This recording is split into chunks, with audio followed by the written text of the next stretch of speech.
మోడీ గారికి మహిళా మడుల చేత సిరి సత్కారం.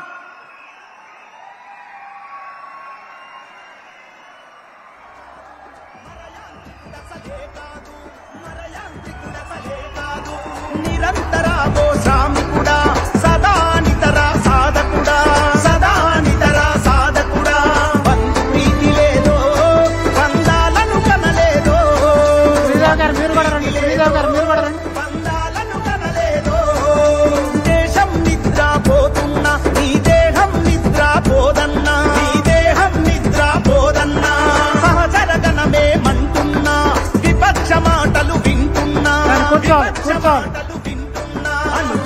కూర్చోవాలి కూర్చోవాలి ఆధ్యాత్మిక బోధకుడా అంతా కూర్చోవాలి కూర్చోవాలంతా. ఏ పుణ్యం కొనిగట్టిందో నిందమ్మని కనిపెట్టిందో భరోసగున్నది భారతదేశం. బగ బగ మండే సూర్యుడై బాధ్యతతో బయలెల్లిండు కారణ జన్మం ఎత్తిండు నరేంద్ర మోడీ నడిచిండు.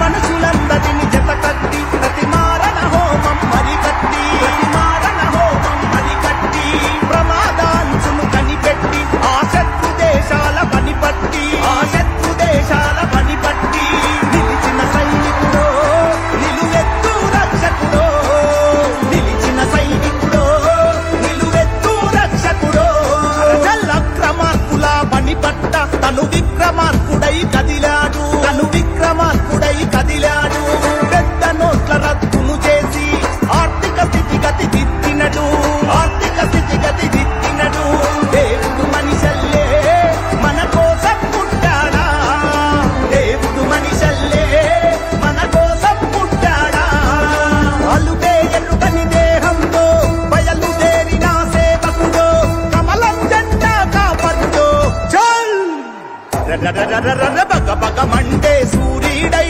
బాధ్యతతో బయలెల్లిండు కారణ జన్మం ఎత్తిండు నరేంద్ర మోడీ నడిచిండు.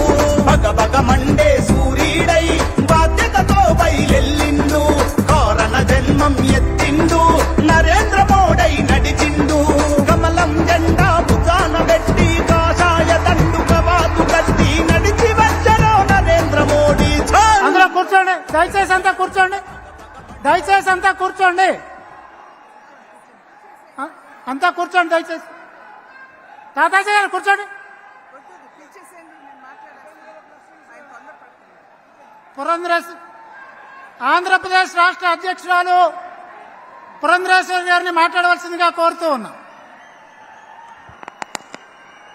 సభాయ నమః అంటూ సభా సరస్సుకి నమస్కరిస్తూ వేదిక మీద ఉన్నటువంటి పెద్దలు మనందరి ప్రీతం నేత శ్రీ నరేంద్ర మోడీ గారికి, సోదరులు జనసేన అధ్యక్షులైనటువంటి పవన్ కళ్యాణ్ గారికి, తెలుగుదేశం పార్టీ జాతీయ ప్రధాన కార్యదర్శి అయినటువంటి లోకేష్ గారికి, మరియు వేదిక మీద ఆసీనులైనటువంటి అభ్యర్థులకి, నాయకులకి, వేదిక ముందున్నటువంటి సోదరిమణులందరికీ నా నమస్కారాలు ముందుగా తెలియజేసుకుంటున్నాను. రాజమహేంద్రవరం ఇప్పటి వరకు అనేక చారిత్రాత్మక ఘట్టాలకి సాక్షిభూతంగా నిలిచింది.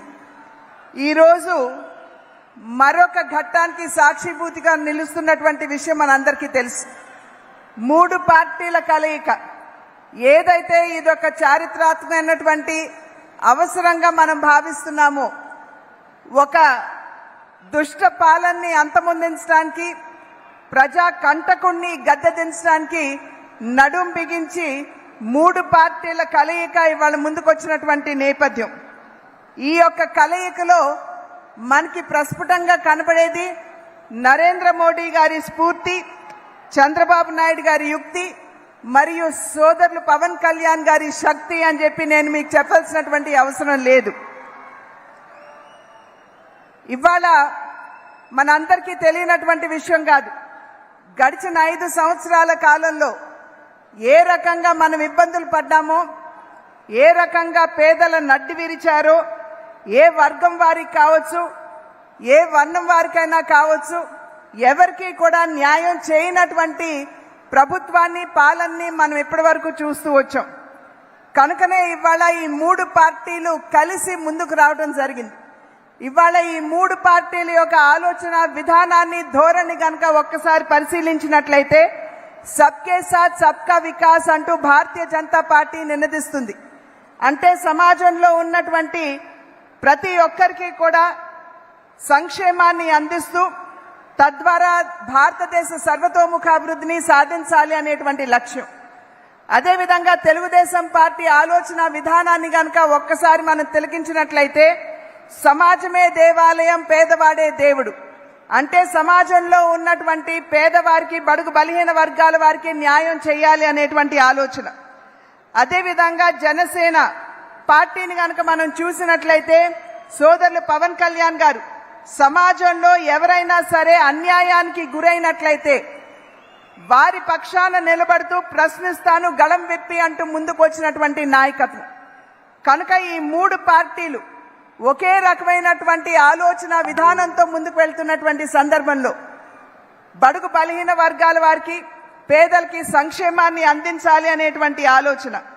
కనుక ఖచ్చితంగా రాబోయే కాలంలో ఏవైతే మనం ఇబ్బందులు ఎదుర్కొన్నామో, ఏవైతే ప్రజలు కడగండ్లు అనుభవించారు, వాటిని దూరం చేస్తూ సుపరిపాలనని రాష్ట్రానికి అందిస్తూ రాష్ట్ర అభివృద్ధికి కలయిక దోహదపడుతుంది అని చెప్పి భావిస్తున్నటువంటి సందర్భం.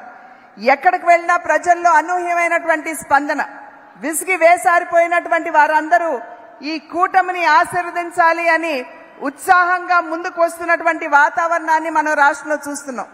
కనుక ఇవాళ మేము చేసేటువంటి అభ్యర్థన, సుపరిపాలన గనక మనకు కావాలి అని చెప్పి భావించినట్లయితే, అవినీతి రహిత పాలనని మనం రాష్ట్రంలో చూడాలి అని గనక భావించినట్లయితే, మన బిడ్డలకి, మహిళలకి, ప్రతి వర్గం వారికి న్యాయం చేసేటువంటి పరిపాలన మనం రాష్ట్రాలను చూడాలి అని గనక భావించినట్లయితే ఎన్డీఏ కూటమిని ఖచ్చితంగా మీరందరూ ఆశీర్వదిస్తారు అని చెప్పి విశ్వసిస్తున్నాను.